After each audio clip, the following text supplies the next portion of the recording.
Hello there, my name is Patrick Bitature. The last time we did a video clip, it was built to last, businesses that are built to last. I've had a flurry of questions about the opportunities I seemed to gloss over. Now, I'll repeat it. Today, everywhere I look, I see opportunities. The question is, why aren't the young people seeing these as opportunities? It's got to do something with your mind. Train your eye and your mind to see the opportunity according to the size of your pitch. When I drive by and I see these young people who are making pots, flower pots at the garden for gardening and also some plants, and they are making some good money because the urban cities, especially Kampala, are growing and people want to pay for convenience. They won't go to Munyonyo wherever they saw the best plants or to Sambia Road because of the traffic. They'll buy where it is convenient to them. So you're bringing a service nearer to a catchment area where homes are. Everybody will want those most basic things. You'll be surprised the amount of turnover these people who do flowers and flower pots are making, and yet their turnover, their internal rate of return on their product is over 100%. They make a pot for 40,000 shillings, they sell it for 100,000 shillings. And the people who come to buy it are buying convenience. The pot must look nice, of course, but there are so many nice pots, and you can improve. You don't have to be an artist. You can hire somebody who's better than you to make that pot, to look for the plants and just do a bit of research. Which plants can stay in an area that's shaded? Which plants need less water and can survive indoors or outdoors? Some of those very basic skills, and you're in business. Food, the area of food. Anywhere you go, if somebody charges you more than you think you should have paid, that's a gap already in the market. That shows you that there's a gap. If somebody is selling you a watch and you think the watch is worth $100, but they're charging you $200, there's a gap. Somebody can get in. Anybody who makes too much profit on an item that can actually be produced at a lower price is creating a gap in the market. It's like a calling. There's money here to be made. When you pay for a pair of Nike shoes at $110, yet they are made in China for $10, somebody's making $100. That's why there are so many fake ones coming out of China with Nike S or Nike L, Nile shoes, but similar, because it's more or less the same product. So people who charge a premium for their product, Sony, Samsung, they have to make sure that it's protected with intellectual property, that it cannot be easily duplicated. And if there isn't that, then you do it. If somebody is making chapati or Rolex and you can make a better one than him, go for it. So opportunities are there. What matters is how much money do you have to start off. If you have 50,000 shillings, look for an opportunity of 50,000 shillings. Don't cry to wait for having 500,000 shillings or 5 million shillings. Look for the opportunity where you can start with what you have.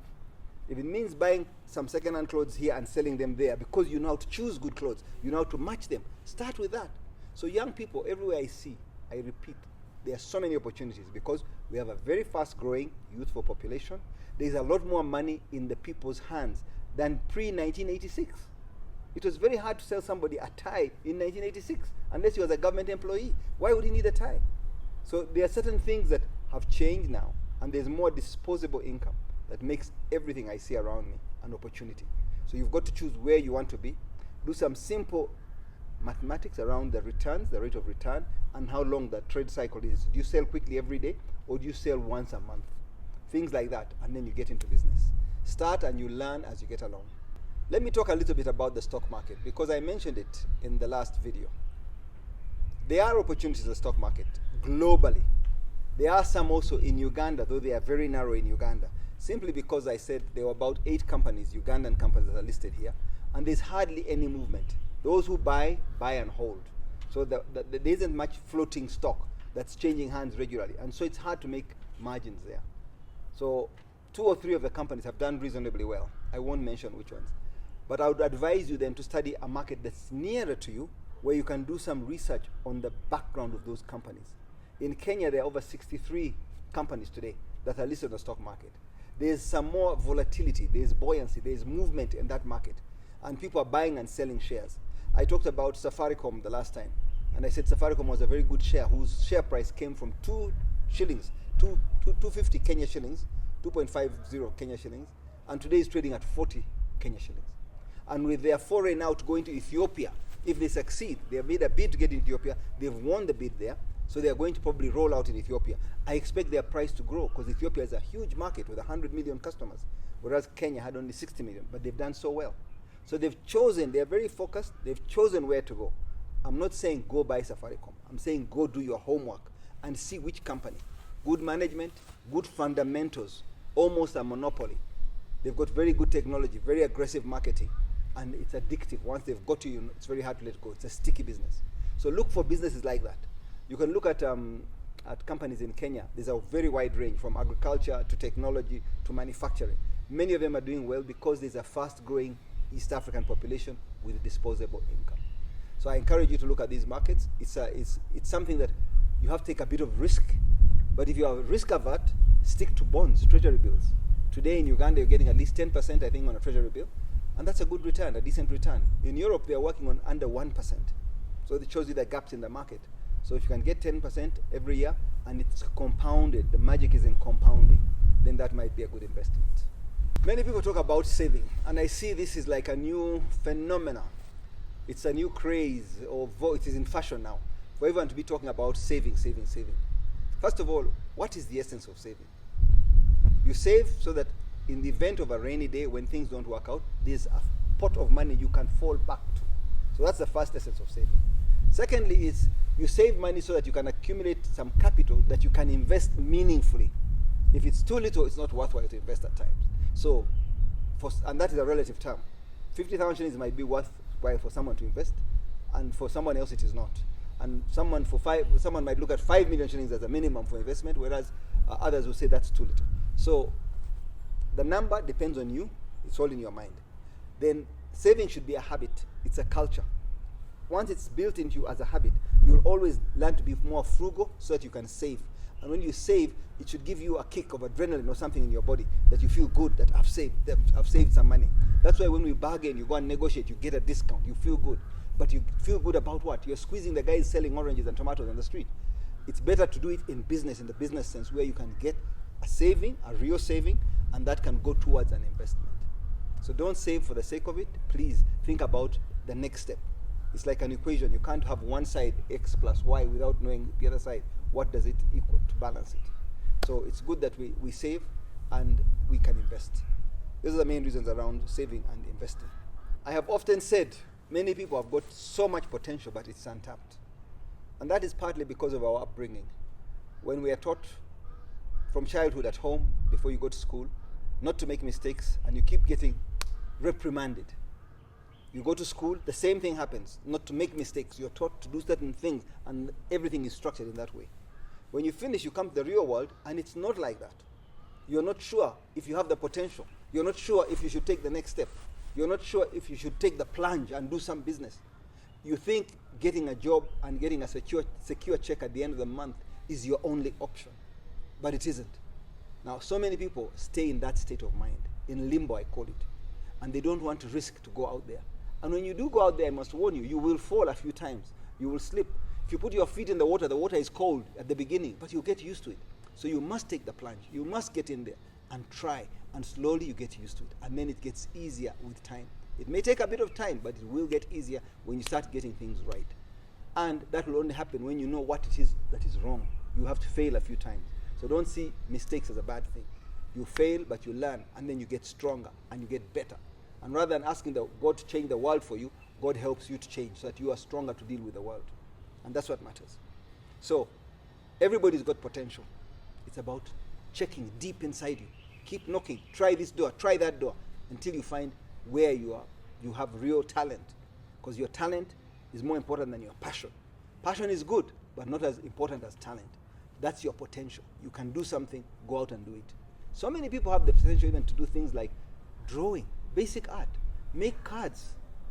You know, in Uganda now we've moved away from cards, but people with the technology or the gift of creativity, even in the digital world, are being sought after. So you can play with the computers and do electronic stuff using your talent. Singing, drama, speaking, try it out. But if you don't try, you'll never know what you've got.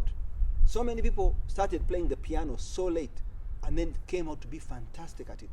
But it wasn't because they become even better than those who began at a very young age, simply because they tried.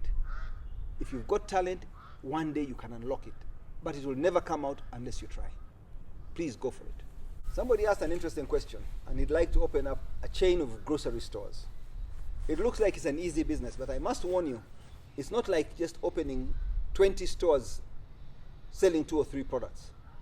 When I look at my story, I opened 50 or 60 stores in Uganda for Simba Telecom, selling MTN products. But I had a very narrow range of products.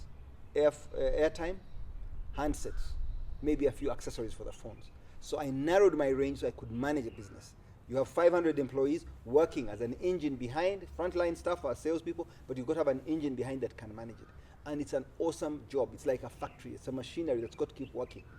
Now, when you open a supermarket, even if like Nakumatt or Tuskys, you're dealing with hundreds of different products. You're dealing with pilferage from inside and pilferage from outside. You've got to keep your eye on all those small differences. And those small losses you make can easily take you out of business. So you've got to be very mindful about how many stores you open. I think unless you have a very strong system, supermarkets like Walmart, like ShopRite, they have systems that are strong behind, and they are largely driven by technology. And it's expensive technology to manage that system, and CCTVs and security. Then you might manage. But even then, you've got to be very careful, because those businesses are marginal businesses.